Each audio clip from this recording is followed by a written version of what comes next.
Black holes इस सृष्टि के सबसे मिस्टीरियस ऑब्जेक्ट्स हैं। ये हमें दिखते नहीं मगर इनके होने से ही ब्रह्मांड वजूद में है। यूनिवर्स की एग्जिस्टेंस के लिए इनके इम्पोर्टेंस का अंदाजा आप इसी बात से लगा सकते हैं कि ये मैसिव ग्रेविटेशनल ऑब्जेक्ट्स ही स्पेस टाइम में इतने बड़े बड़े कर्वेचर्स क्रिएट कर इतने सारे ऑब्जेक्ट्स के लिए मेजर ड्राइविंग फोर्स बनते हैं, जिसके चलते ब्रह्मांड का एक बड़ा हिस्सा हमेशा हरकत में रहता है। इसके अलावा भी ये ऑब्जेक्ट्स एक क्रिटिकल रोल प्ले करते हैं। गैलेक्सीज के सेंटर में मौजूद सुपरमैसिव ब्लैक होल्स आकाशगंगाओं को बांधे रखने में भी हेल्प करते हैं। ऐसे में तमाम रहस्यों और तिलिस्मों के घर इन ब्लैक होल्स में क्या छिपा होता है, इन ब्लैक होल्स के इर्द गिर्द घूम रहे रोशनी के ये चमकदार घेरों का क्या राज है। इन सभी सवालों के जवाबों से रूबरू होने के लिए बने रहें आज के इस वीडियो में। तो नमस्कार दोस्तों, आप देख रहे हैं रहस्य टीवी स्पेस। तो चलिए शुरू करते हैं। साल 2019 के अप्रैल महीने में कुछ ऐसा हुआ जिसने साइंस और एस्ट्रोनॉमी के जगत को हिलाकर रख दिया। 10 अप्रैल की रोज वैज्ञानिकों द्वारा ब्लैक होल की पहली रेडियो इमेज को जारी किया गया। ये पहली बार था जब हम अपनी आंखों से किसी ब्लैक होल को देख रहे थे। ऑब्वियसली ब्लैक होल को देख पाना प्रैक्टिकली तो पॉसिबल नहीं है, क्योंकि हम सभी ये जानते हैं कि ब्लैक होल पर पड़ने वाली लाइट रेज कभी भी रिफ्लेक्ट नहीं होती हैं। ब्लैक होल की इमेंस ग्रेविटी उन फोटोन पार्टिकल्स तक को नहीं बख्शती और उन्हें भी अपने आगोश में ले लेती है। और ऑप्टिक्स का सीधा सा सिद्धांत ये कहता है कि किसी भी ऑब्जेक्ट की इमेज फॉर्म होने के लिए जरूरी है कि उस सोर्स से लाइट हमारी आंखों तक पहुँचे। अब इस केस में ब्लैक होल से टकरा रही लाइट रेज का तो हम तक पहुँचना संभव ही नहीं था, तो फिर हमने इस ब्लैक होल की इमेज ली कैसे? क्या हो अगर मैं आपसे कहूँ कि एक्चुअल में हमने कभी किसी ब्लैक होल की कोई इमेज ली ही नहीं, क्योंकि ब्लैक होल की इमेज लेना तो इम्पॉसिबल है ना। तो फिर आप सीधा ये कहेंगे कि फिर इस इमेज में क्या है? एक्चुअली में ये इमेज एक ब्लैक होल की नहीं बल्कि उस ब्लैक होल के इर्द गिर्द मौजूद इवेंट होराइजन की है। इवेंट होराइजन किसी भी ब्लैक होल के सरफेस को कहा जाता है। ये एक्चुअली वो बाउंड्री होती है जिससे एक पर्टिकुलर ब्लैक होल और उसके बाहर मौजूद चीजों का सेपरेशन होता है। किसी भी ब्लैक होल के इवेंट होराइजन से एस्केप करना नेक्स्ट टू इम्पॉसिबल है, क्योंकि इसकी एस्केप वेलोसिटी यानी कि पलायन वेग इनफाइनाइट के बराबर होता है। इसे सरल भाषा में समझने के लिए आप हमारे ग्रह पृथ्वी को ही देखिए। जब कभी हम यहाँ पृथ्वी से अंतरिक्ष की ओर कोई रॉकेट को लॉन्च करते हैं तो उसका मकसद हमारे पृथ्वी के वायुमंडल को पार कर बाहरी अंतरिक्ष में जाना होता है। ऐसे में उसे वो वेलोसिटी अटेन करनी होती है जिससे वो ऑब्जेक्ट अर्थ के ग्रेविटेशनल पुल को मात देते हुए अंतरिक्ष की ओर बढ़ सके। प्लेनेट अर्थ के लिए एस्केप वेलोसिटी 11.2 किलोमीटर पर सेकंड है।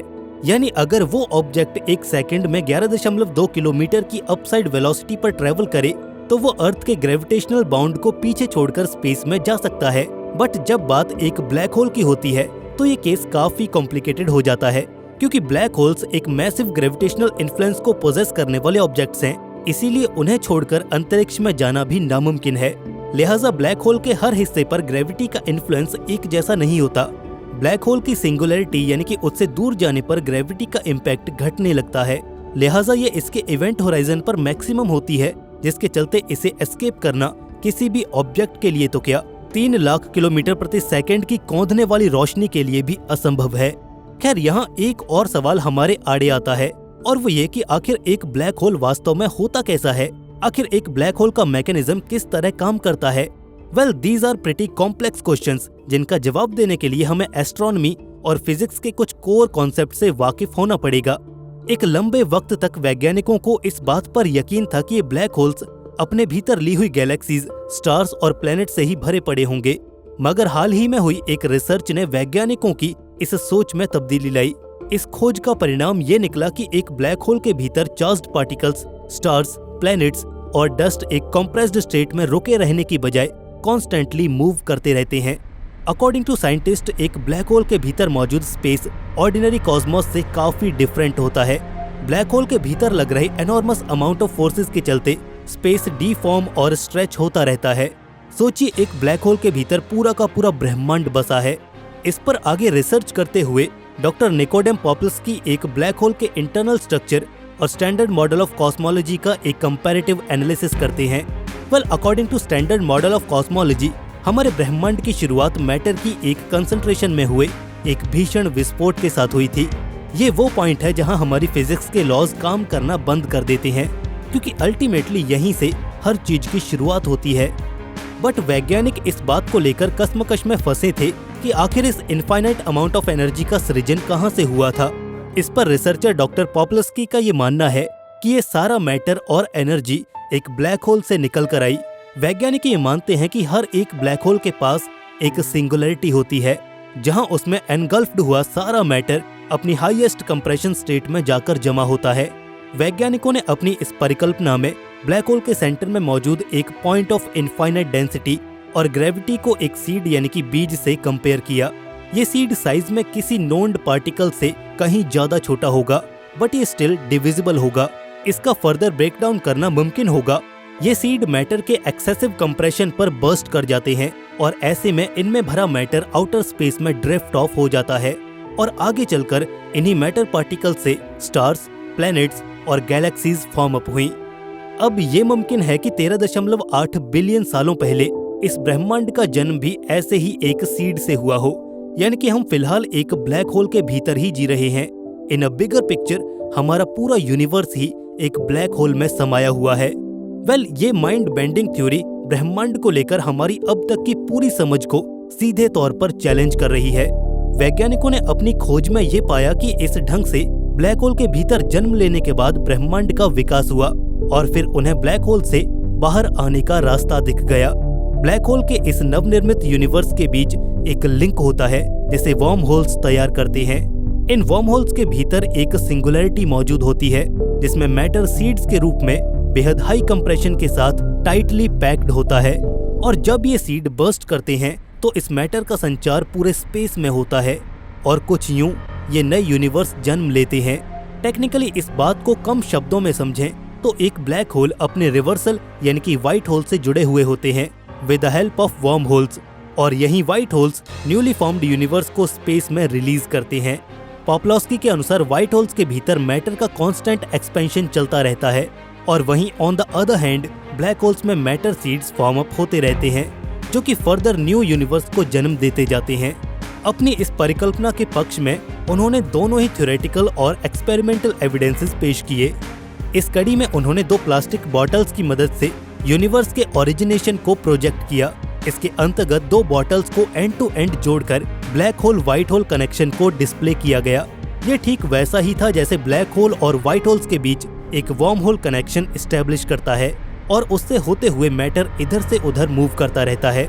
इस एक्सपेरिमेंट के अलावा पॉपलस्की ने यूनिवर्स में मौजूद हर एक चीज, फिर चाहे वो प्लैनेट्स हो, स्टार्स हो या फिर ब्लैक होल्स ही क्यों न हो, उनकी रोटेशन से जुड़ा एक फैक्चुअल प्रूफ भी सामने रखा जो कि साइंटिफिकली काफी ज्यादा रैशनल था। उन्होंने कहा कि इस ब्रह्मांड में मौजूद हर एक चीज मोशन में है, फिर चाहे वो एक स्टार हो या फिर प्लैनेट, गैलेक्सीज हो या फिर ब्लैक होल, हर एक चीज सर्कुलरली रोटेट कर रही है जो कि इस जाइगेंटिक प्रिंसिपल ब्लैक होल के भीतर लग रहे फोर्सेस का ही नतीजा है। इस यूनिवर्स की एग्जिस्टेंस के लिए नो डाउट ब्लैक होल्स का रोल बेहद सिग्निफिकेंट है। अगर ये ना हो तो शायद ब्रह्मांड का नजारा कुछ और ही होगा। खैर, ब्लैक होल्स के इन रहस्यों से होते हुए हम आ पहुंचे हैं इस सफर के अंतिम चरण में, जहां पर हम ब्लैक होल्स के लाइट पर फिजिकल बिहेवियर को समझेंगे। अब तक हम ब्लैक होल्स, इनके इवेंट होराइजन और यूनिवर्स से इन्फ्रैक्शन से तमाम सीक्रेट्स को जान चुके हैं, मगर अभी एक राज से पर्दा उठना बाकी है और वो है इन मैसिव ब्लैक होल्स का लाइट रेज पर क्या असर पड़ता है। देखिए, हमने अब से कहा कि ब्लैक होल्स का ग्रेविटेशनल पुल इतना स्ट्रॉन्ग होता है कि उनके इवेंट होराइजन पर एस्केप वेलोसिटी इन्फिनिटी तक जा पहुंचती है, जिस कारण यहाँ से रोशनी कभी वापस नहीं आ पाती। मगर उस प्रकाश का क्या जो ब्लैक होल के इवेंट होराइजन से तो दूर है मगर एक्चुअल ब्लैक होल के करीब। जी हाँ, हम बात कर रहे हैं यूनिवर्स में ट्रेवल कर रही बैकग्राउंड लाइट्स के बारे में। हर वक्त ब्रह्मांड में अनगिनत रोशनी की किरणें सफर कर रही होती हैं। ऐसे में वो थ्रू आउट द जर्नी अलग अलग कॉस्मिक ऑब्जेक्ट से इंटरेक्ट करते हुए गुजरती हैं, मगर जब उनका सामना ब्लैक होल से होता है तो एक खास किस्म का फिनोमिनन अंजाम होता है। दरअसल ये घटना है रोशनी के बेंड होने की। अब आप कहेंगे कि भला लाइट रेज कैसे बेंड हो सकती हैं? देखिए, आपके मन की इस उलझन को आज से करीब 100 साल पहले सर एल्बर्ट आइंस्टाइन ने भी जाहिर कर दिया था। उन्होंने अपने एक रिमार्क में ये कहा था कि gravitational pull of black holes were so strong that they should bend light right around them, यानी ब्लैक होल्स का ग्रेविटेशनल पुल इतना ज्यादा ताकतवर होगा कि वो अपने आसपास से होकर गुजर रही रोशनी तक को बेंड कर देंगे। मगर ये होता कैसे है, इसे समझने के लिए आप इस सिमुलेशन को देखिए। अगर हम स्पेस को एक ट्रैम्पोलिन मान लें और उनके बीचों बीच पड़ी इस बॉल को एक ब्लैक होल, तो जब ये छोटी बॉल या यूं कहें कि लाइट रे इसके अराउंड ट्रेवल करेगी तो लाइट रे को बेंड होना पड़ेगा। आप ये समझिए कि लाइट रेज स्पेस के फैब्रिक से इंटरैक्ट करते हुए आगे बढ़ती हैं। ऐसे में अब क्योंकि इस पर एक भारी भरकम ब्लैक होल पड़ा है, इसलिए इसमें एक कर्वेचर या गड्ढा उभर आया है।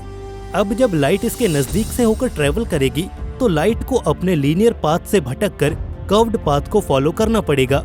फोटो एस्ट्रोनॉमी में हम इसी फिनोमिनन का इस्तेमाल करते हुए यूनिवर्स के बेहद बड़े इलाकों को देख पाते हैं।